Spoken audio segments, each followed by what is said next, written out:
Despite efforts to clean up the society, Korea remains beset by corruption. Collusion between politicians and the wealthy is rampant. Personal ties, kickbacks, and lobbying for tax breaks are also deeply embedded in the Korean society. In recent months, high-profile corruption cases involving Korea's largest conglomerates have rocked the nation, bringing the issue of corruption once again firmly under the spotlight. Right, President Park Geun-hye has vowed to root out corruption in order to create a fair and clean society. To walk us through how Korea is trying to tackle this corruption problem, we have our Ji Myung-gil joining us live this evening. Good evening to you, Myung-gil. So it sounds pretty bad, but is this country that corrupt?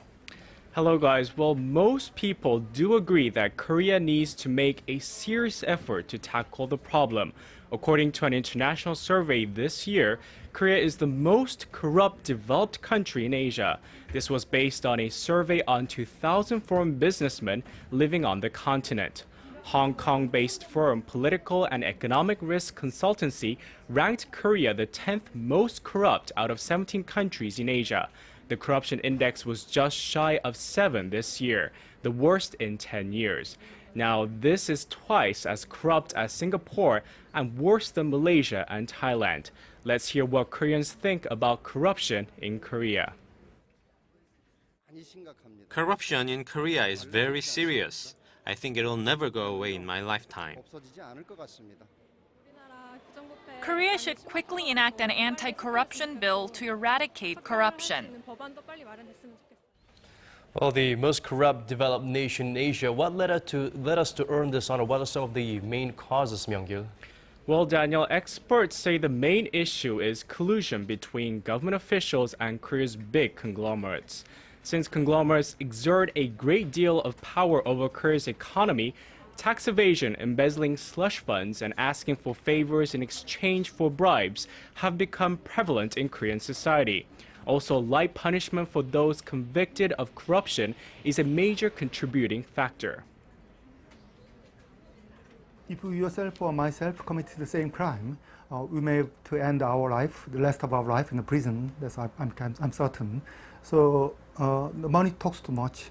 In other words, the presidential pardon should not be allowed. Everybody should be equal in front of law. So whether you are wealthy or not, law should be equal. The experts said another cause of corruption is that Korea does not protect whistleblowers.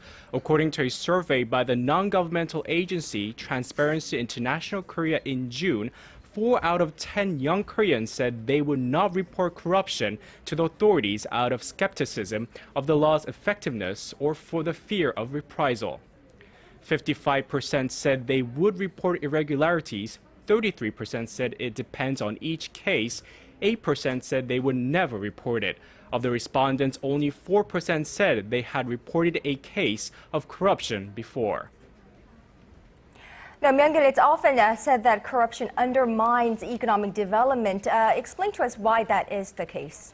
Yes, Kon-young, bribery and corruption hinder fair competition and sap economic vitality out of a country. Experts say it's not just an ethical moral issue.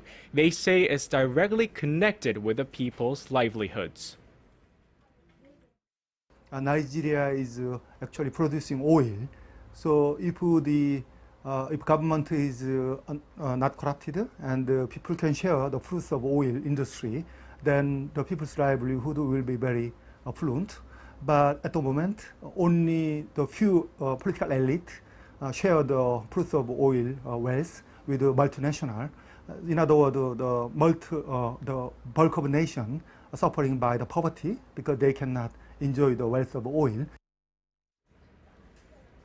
Kim also added if the corruption perception index drops by 1 point, the gross domestic product or GDP per capita rises by 2.6%. And he pointed out that Singapore's economic growth miracle was made possible by its no-nonsense approach to tackling corruption. Well, knowing is half the battle, and now is better than never. What is the Korean government trying to do to stamp out corruption, Myung-gil?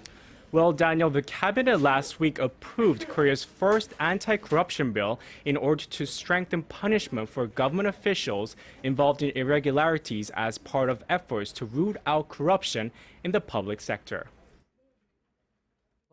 We believe the anti-corruption bill will prevent public officials from accepting illegal favors, kickbacks, and carrying out duties related to their personal interest. The bill will help raise the Korean government's integrity. If officials receive bribes related to work, then they could face criminal charges. But if the bribes are out of their work duties, they could face fines of up to 5 times the kickbacks received. The legislation will be submitted to the National Assembly for a vote this month. Well, hopefully this administration will be successful in carrying out its campaign pledge of rooting out corruption in this country once and for all. All right, thank you, Myung-gil, for that in-depth report on Korea's drive to tackle corruption. Hopefully next time you'll have something more positive as a follow-up to this story. Sure, Daniel.